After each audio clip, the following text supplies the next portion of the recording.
So what are the risk factors? Most common risk factor being the virus, that is HPV virus. Immune system deficiencies, smoking and age are also the risk factors. So how to prevent it? Like to avoid multiple partners, hygiene, personal hygiene, and to undergo the pap smear test so that we can see what happens is in case of cervical cancer, most common common cause being HPV virus. A person being infected with HPV virus and being diagnosed as a cancer, there is a time gap of almost 10 years.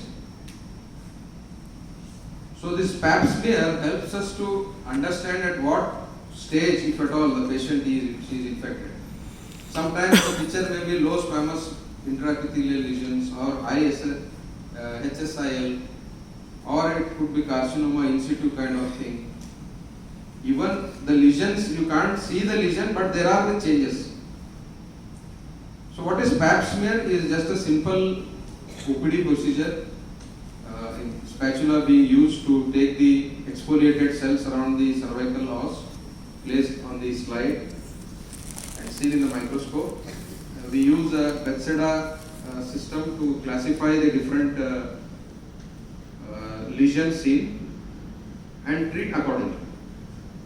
So advantage, as I already told, we can prevent the cancer. So this is the typical classical example where we can prevent the cancer. So what is the indications for cervical pap smear test is all women starting at the age, in fact at 21 years, or sexually active woman has to be screened for pap smear. It is again done every year, or if there is abnormality, it is being done every 6 months, or it is being done every 2 years if it comes normal. So as I told, vaccines. So we know most common cause being HPV virus. So we have a vaccine directed to HPV vaccine. Common strains are 16, 18, 31 and 33. So Gardasil is the company which we use, which covers all 4 strains. So who are the target population? Are the adolescent girls before marriage. So it will be helpful for that, or before sexual exposure. So next, coming to oral cancer. So when to consult an oncologist? So a lot of the clinicians or you yourself might have experienced the ulcer which is top right side, which we call it as a stress ulcer. Your stress during exams and all, you will face the ulcers. Most of them will have it, but it comes and goes. That is okay.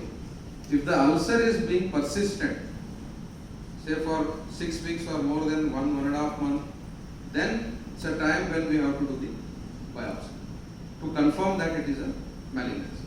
So how it presents? It presents like sometimes it is painless, non-healing ulcer. Sometimes it's a lump or thickening over the lips, gums, or bleeding gums. Again, bleeding gums indicates the hematological malignancies. Sometimes ulcers are painless to start with, and again subsequently it becomes painful. Or to start with, if it is a benign, it is painful, and then it becomes painless. So both the things can be there. Sometimes there is difficulty in moving the tongue because you don't see the frank ulcer, it is an indurated growth there.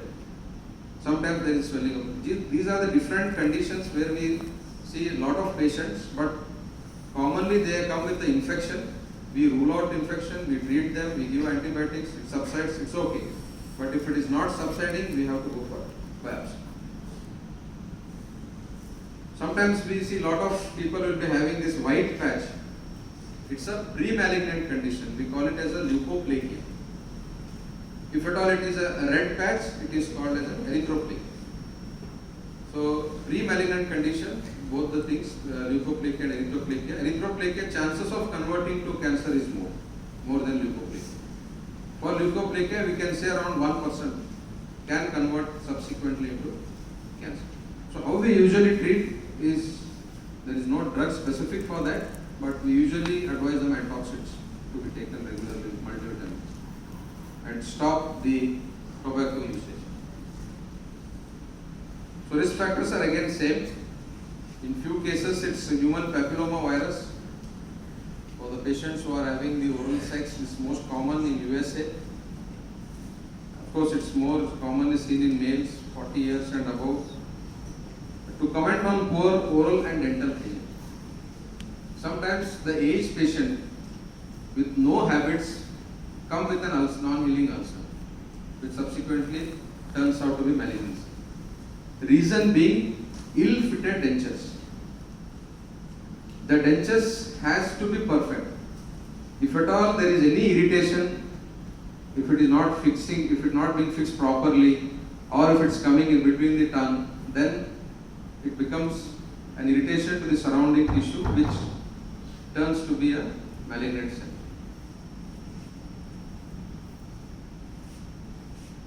So how we prevent?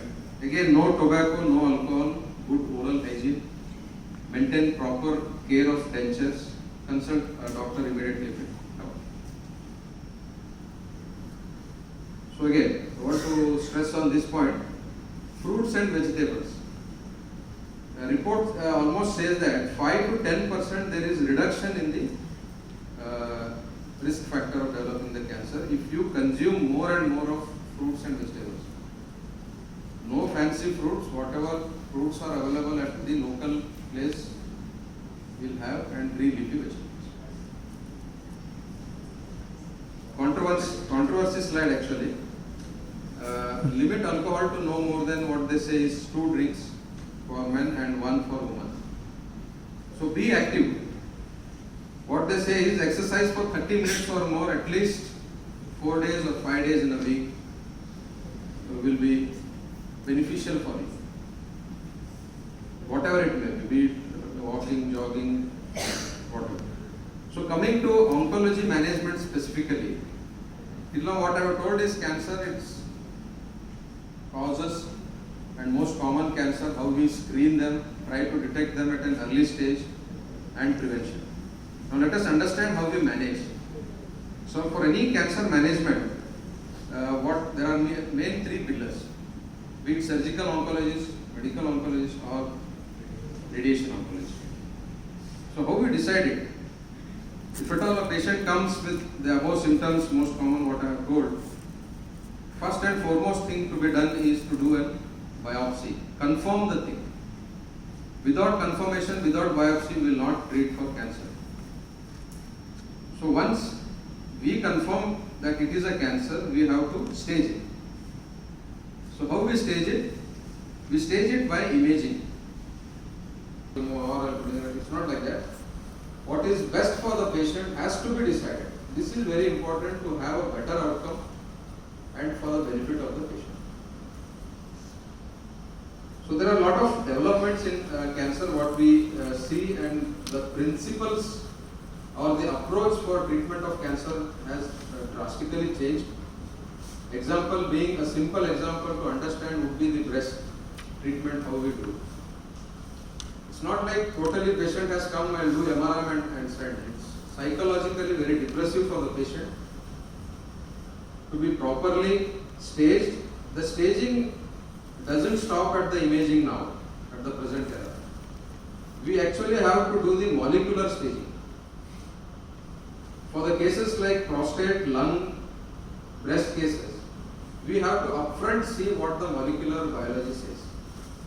Whether the tumor is very aggressive, less aggressive, beneficial, can we avoid few treatments, or has to be treated aggressively, has to be mapped. It's like mapping the road for the particular patient.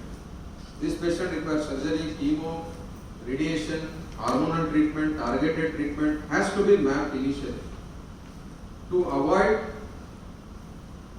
what I can say is wrong treatment.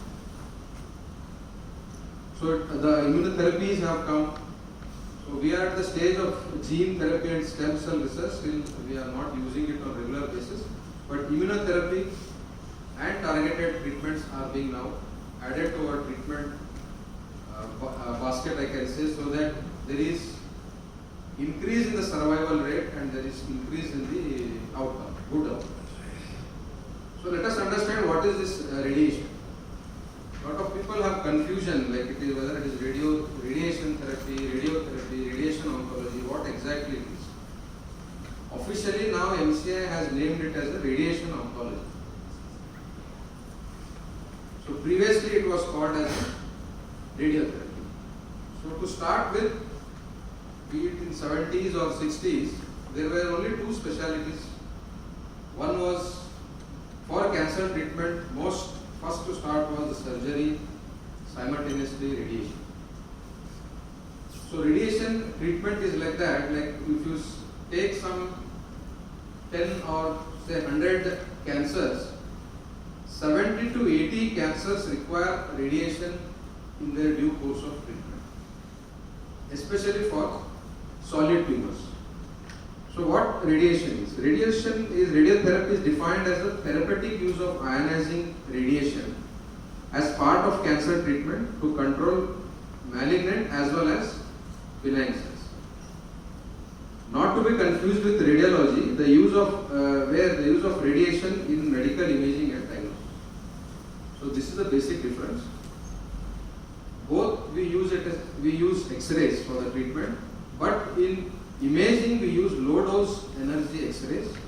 For treatment we use therapeutic dose, that is higher ionizing rays. So how it acts, how radiation acts.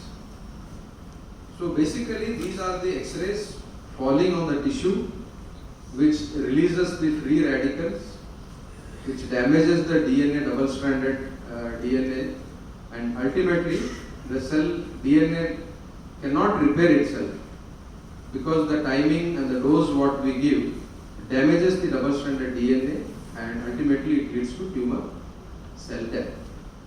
So this is the principal mechanism how we adopt radiation. So how radiation is delivered? How radiation is being used? Basically, radiation we broadly divide based on its usage is external radiation and internal radiation. External radiation being the rays coming from a distance. Again, like CT scan. Internal radiation where the source is directly in a place, like it is kept inside the tumor or very close proximity to the tissue, tumor tissue. It is called as a brachytherapy. So external radiation and internal radiation. External coming from the far, internal directly in place with the tissue. So indication of radiation. As I told, radiation is a very important treatment for the cancer patient. So broadly if you see, you can treat all head and neck cancers, breast, lung cancer, cervical, uterine, rectal, prostate, you name one thing, in all it will be used. Few non-malignant conditions where we use radiation is trigeminal neuralgia, severe thyroid eye diseases, pterygium, condition called pigmented villonodular synovitis. It's being prophylactically used for prevention of keloid scar growth and prevention of heterotopic ossification for especially in cases. So again, radiation being we call it as a different name, what is called as a neoadjuvant, adjuvant, radical, palliative. These are the words where we use when we use is what is the meaning of adjuvant to surgery. Radiation as adjuvant to surgery is the main treatment would be surgery. Example, we treat breast case. In that case, main treatment would be the removal of the treatment. Adjuvant treatment would be to add benefit for the patient. Like example, what I can tell is, if at all the patient stage 1 or 2 being operated, we advise for radiation. The benefit of adding radiation would be absolute benefit is around 8 to 10%. In the sense, if you avoid radiation, the chance is that the disease will be coming back to the local body. So radiation becomes a must. What is neoadjuvant? Sometimes same case, I will take the breast case, comes in a very locally advanced. What I mean by locally advanced is upfront it will not be operable. or it may be operable, we want to prevent the breast by doing breast conservation surgery. So what, or in cases like rectum, if the tumor is say about 3 centimeter above the anal verge or borderline, we advise to go for directly APR having the bag. So by giving neoadjuvant radiation, we are downstaging it and we avoid doing APR. In that case, we will be doing low anterior resection where we are again organ reserving. So it is called as a neoadjuvant. Some head and neck cases are not operable upfront. So we give radiation first. Cases like esophagus, we give neoadjuvant radiation, we downstage it and then followed by surgery. So what is palliative? Palliative in the sense once the tumor has spread to the other organs, if it has spread to the bones, there is severe bone pain. If it has spread to the brain, so there are symptoms like seizures or whatever, headache. So giving radiation will reduce the symptoms or palliate the symptoms, and there is of course local control. So these are the different settings where we use the radiation. Of course, radical radiation is the treatment of choice in such cases. Example being for oral cavity, a patient comes with a tongue lesion, T1, T2.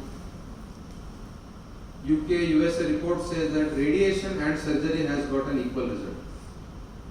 For stage 1 and 2, radiation and surgery has got an equal result. But still we prefer surgery, especially in India, until unless he has got a severe bone or damage. Why? Because we will get a total biology of the tumor. We can further study what is its severity. So that's the trend being we usually opt for surgery. For stage 3 and 4, there is a combined treatment, surgery followed by radiation.